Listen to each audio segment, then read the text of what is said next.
Pengungkapan 6 tersangka tragedi Kanjuruhan oleh Kapolri menjadi titik terang dalam pengungkapan petaka yang menewaskan 131 orang. Bagaimana penetapan tersangka ini bisa mempercepat pengusutan kasus, termasuk terus mencari pihak-pihak yang harus ikut bertanggung jawab. Kita berbincang dengan penasihat ahli Kapolri, Arianto Sutadi. Selamat malam. Selamat malam, Mbak Krisi. Pak, jumlah tersangka ini potensinya apakah akan terus bertambah atau berhenti di 6 tersangka yang diumumkan Kapolri semalam? Kalau perkiraan saya ya harusnya harus bertambah. Karena kalau saya lihat ini ya, kasus ini kan suatu kerusuhan ya. Bencana yang mengakibatkan kerugian yang sangat fatal sekali, seluruh dunia tahu itu ya. Dan saya kok menjadi bertanya-tanya, apakah peristiwa yang sebesar ini hanya gara-gara kelemahan-kelemahan pengamanan, kemudian kemarin penembakan oleh gas air mata, kemudian penutupan pintu oleh orang itu yang lengah dan sebagainya. Apakah cuma itu gitu ya? Jadi selama ini kalau dilihat permukaannya yang terjadi, ya mereka itu adalah pelaku-pelaku utama yang memang patut untuk diduga sebagai karena kelalaiannya mengakibatkan orang mati banyak kan gitu, dan luka-luka. Tapi kalau kita lihat nanti peristiwa di lapangan kan, yang terjadi itulah orang itu adalah mati banyak karena apa? Karena berdesak-desaan gitu loh. Dan kemudian waktu itu sudah ditembak gas air mata. Gitu. Nah kemudian kalau pertanyaan saya sih kemarin, siapa yang membuat itu? Gitu. Pasti ada. Saya menduga ya ini suatu skenario ya yang memang diciptakan kayak gitu. Karena apa? Karena mosok kemudian pintu ditutup dan kemudian disuruh meninggalkan. Kemudian masa gas air mata ditembakkan ke tribun. Gitu. Skenario kerusuhan, Pak? Ya, saya menduga itu ada yang mendesain kerusuhan ini. Ada orang yang menduga itu. Nah itu mestinya itu yang dikejar kalau menurut saya itu. Kalau sekarang ini 6 orang ini oke, memang itu salah, itu sudah jelas salah. Tapi seperti perintah presiden ya, kalau kita mengungkap apa yang terjadi sebelumnya, jangan ada yang tutup-tutupi dan di kemudian hari tidak sampai terjadi, ya itu harus dikejar juga siapa yang kira-kira mendesain kasus ini gitu. Karena sangat koinsiden ya, pintu ditutup. Harusnya kan orang nalar saja tahulah kalau kerusuhan kayak gitu itu harus pintu sudah dibuka gitu ya. Kemudian penembakan gas air mata. Secara nalar saja ya, petugas di lapangan itu biasanya sudah tahu kalau penembakan gas air mata itu akan membahayakan teman sendiri dan nggak boleh di tempat tertutup. Tapi itu kok dilakukan gitu lah. Ini mestinya dikasih pendalaman. Apakah memang itu mereka karena lalai atau karena sengaja? Nah, karena sengajanya kenapa? Itu mesti dikejar supaya kita bisa mengungkap apa yang sebenarnya terjadi di belakang ini gitu. Kalau pandangan saya kayak itu. Anda menyebutkan dokumen apa itu yang dimaksud? Enggak, saya nggak menyebutkan dokumen saya. Ya, tadi saya hanya menyatakan bahwa ini yang sekarang sudah terungkap ini, itu adalah pelaku utama di lapangan yang kelihatan gitu ya Pak. Tetapi saya menduga bahwa kasus ini tidak sesimpel hanya karena kelalaian mereka saja. Hanya tidak sesimpel karena kelemahan daripada pengamanan, sistem pengamanan. Tapi ini pemicunya adalah karena pintu ditutup dan ditembak gas air mata itu. Perpaduan daripada itulah sehingga timbul korban yang banyak itu. Gitu. Okay. Makanya saya menduga pasti ini ada intellectual gather. Itu yang harus dikejar untuk itu. Kalau kita memang ingin mencari akar permasalahannya. Tapi kalau kita terjebak kepada apa yang kelihatan, udah ini salah melanggar, ini patut diduga, dikirim ke pengadilan, dihukum. Enak-enak dong yang nyuruh itu. Gitu. Sejauh ini hasil investigasi internal Polri seperti apa Pak? Apakah memang betul mengarah ke sana? Saya tidak tahu, pasti Pak Polisi juga sudah menduga ke sana. Tetapi kan belum disampaikan hasilnya kan gitu Pak. Tapi saya patut menduga itu. Belum tentu ini benar ya dugaan saya, tapi dari pengalaman saya selama ini ya Pak, selama jadi polisi itu ya, setiap kerusuhan yang gede itu tidak mungkin hanya sesimpel gitu saja gitu. Apalagi ini kerusakannya sangat fatal gitu ya. Dan kemudian terjadinya itu kelalaiannya kok kelihatannya kok sepele sekali. Tidak menutup pintu kemudian ditinggal gitu saja. Padahal dia kan tahu, orang goblok pun tahu lah gitu kalau mau pertandingan Arema itu, apalagi Arema itu kalah, pasti ngamuk itu sudah terjadi itu pasti. Nah ini mestinya itu yang diantisipasi. Saya dulu pernah Kapolri Malang situ. Ya, jadi mengantisipasi kerusuhan pertandingan antara Arema dengan Surabaya itu adalah apabila pertandingannya di Malang, Arema kalah itu pasti akan terjadi rusuh. Kemudian kalau pertandingan di Persebaya pasti terjadi rusuh. Nah itu mestinya yang diantisipasi gitu loh.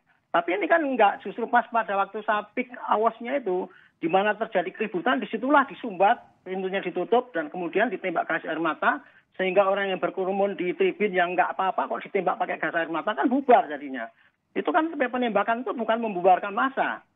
Itu yang saya pikir kok bisa sampai terjadi segampang itu gitu kejadiannya gitu. Ini yang patut didalami ya. Mengapa sampai itu ditembakkan? Apakah itu hanya karena kelalaian? Apakah karena sesuatu? Karena dorongan sesuatu yang lain? Itu harus didalami ini. Ini untuk mengungkap apakah di belakang ini ada intelektual dader apa tidak. Tapi saya yakin itu harus ada. Kalau nggak sampai terungkap ya, ini mudah-mudahan Tuhan yang menghukum mereka lah gitu. Pak Arianto, ini kan kalau kita runut bersama, yang mengunci pintu diduga polisi, yang menembakkan diduga polisi. Kalau tadi Anda katakan ada dugaan aktor intelektual, artinya Anda juga menduga aktor intelektual ini juga ada dari unsur kepolisian atau orang lain? Saya tidak mengatakan aktor intelektual itu pasti tidak diketahui siapa gitu. Tapi yang jelas orang yang ingin membuat rusuh negeri kita ini gitu. Adapun pelaku di lapangan itu bisa saja polisi, bisa saja orang luar. Yang kan gampang kan dikasih duit untuk ngomong gitu, untuk meninggalkan. Dia waktu disogok kayak gitu tuh dia nggak ngerti itu bahwa itu akibatnya kan besar. Itulah hebatnya daripada intelektual dader itu di belakang kasus ini. Ini asumsi saya ya. Belum tentu benar, tapi saya yakin kok kayaknya itu mendekati kebenaran. Hanya kita mampu nggak mengungkap itu gitu. Kalau sampai ini kemudian tidak diungkap, kemudian ditutup-tutupi dengan, bukan ditutup-tutupi, kita puas dengan 6 orang itu dijadikan tersangka, diperiksa di pengadilan, itu tidak menyelesaikan masalah. Karena itu pasti akan terjadi lagi di kemudian hari kalau intelektual dader model gitu itu nggak bisa diungkap gitu. Pak Arianto, polisi kan mengetahui soal larangan penggunaan gas air mata, tapi tetap menggunakannya. Ini menurut Anda apa faktor pemicunya? Betul kalau menurut dugaan Anda itu ada grand design di belakangnya? Atau memang ini murni ketidaksengajaan? Itu yang saya tidak bisa habis pikir. Kenapa seorang penembak gas air mata ya, pelaku di lapangan itu udah apal itu. Bagaimana risikonya kalau menembak gas air mata di lapangan. Untuk mengusir huru hara saja, mereka kalau menembak harus memperhitungkan arah angin.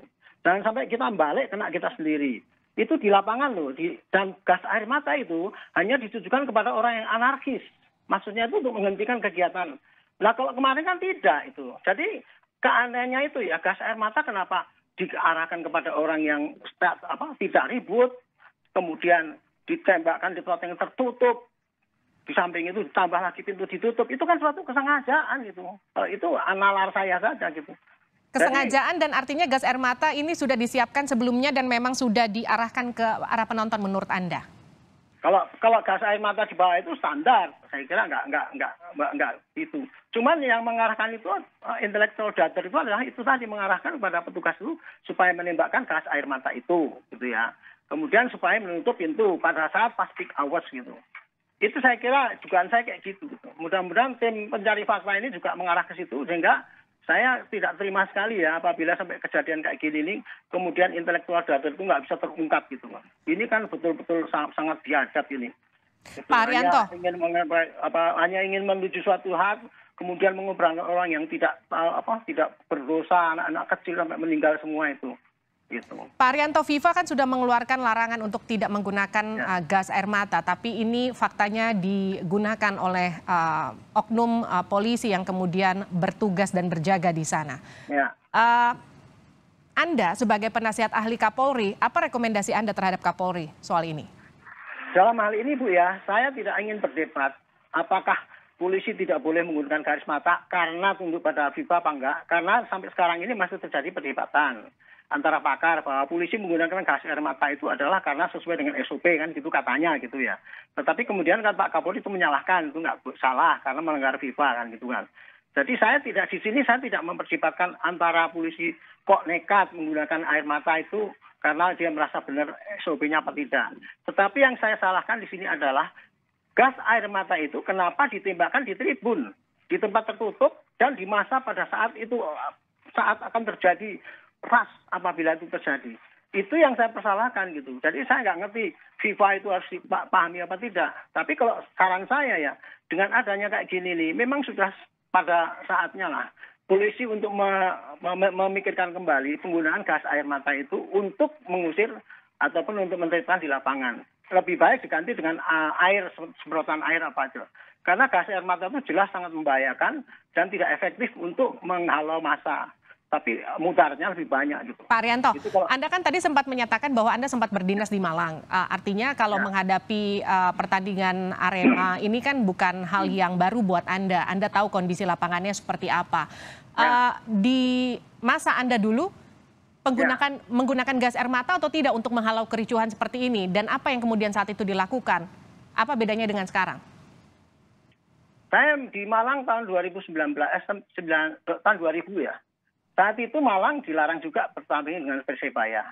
Akhirnya waktu itu hanya dibolehkan bertandingnya satu bertanding di lapangan Kostrad sehingga tidak yang melihat waktu itu. Kemudian suatu saat didesak-desak, oke lah kita membolehkan tapi dengan syarat waktu itu. Dulu waktu itu di Gajayana itu kapasitasnya kan cuma 10.000. Tapi kalau pertandingan pasti 3.000 naik lewat tali itu. Sehingga 13.000 masuk situ. Makanya waktu itu sudah saya sebutkan panitia hanya boleh jual separuh, tapi tiketnya kalikan 2 sehingga tidak rugi. Dan di samping itu juga pasang TV-TV besar di luar sehingga anggota tidak Arema itu tidak sampai yang nggak bisa masuk bisa masuk. Kemudian nanti mengantisipasi kalau sampai Malang kalah, kita harus betul-betul siaga. Siapkan pasukan-pasukan di perempatan jalan itu karena biasanya L dilempari itu mobil itu kalau kalah gitu. Sampai segitu, tapi waktu itu ya. Dan kemudian setiap korlap itu 100 orang harus mengeplot anggotanya di situ. Anggota tidak boleh turun ke lapangan. Ya alhamdulillah waktu itu ya kebetulan tidak ada yang seperti kayak sekarang ini gitu.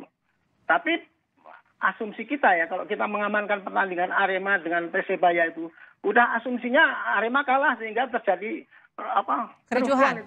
Artinya ini sudah diperhitungkan dari masa Anda saat berdinas di Malang begitu ya? Yang jadi pertanyaan kenapa ini kemudian miss saat ini? Ini kan jelas terjadi ini. Pertandingan sudah selesai kan? Nggak ada apa-apa waktu itu. Tapi kalau Arema kalah itu pasti akan terjadi kerusuhan. Nah kenapa kok pas lagi kerusuhan kayak gitu? Justru yang di tribun ditembak pakai gas air mata, kemudian pintunya ditutup. Kan itu sengaja itu. Itu suatu pembunuhan massal itu yang dilakukan oleh intelektual darder. Oke, Anda yakin betul bahwa ada aktor intelektual. Artinya sekarang ketika internal Polri sedang menyelidiki, ada TGIPF yang juga ikut menyelidiki masing-masing. Anda sebagai penasihat ahli Kapolri, rekomendasinya apa untuk tim internal Polri mengusut ini hingga tuntas? Sama-sama, tim gabungan independen juga pada polisi juga. Tolong jangan hanya 6 orang ini saja didalami ya. Kenapa sampai itu penembakan terjadi? Dalami latar belakangnya apa maksudnya gitu.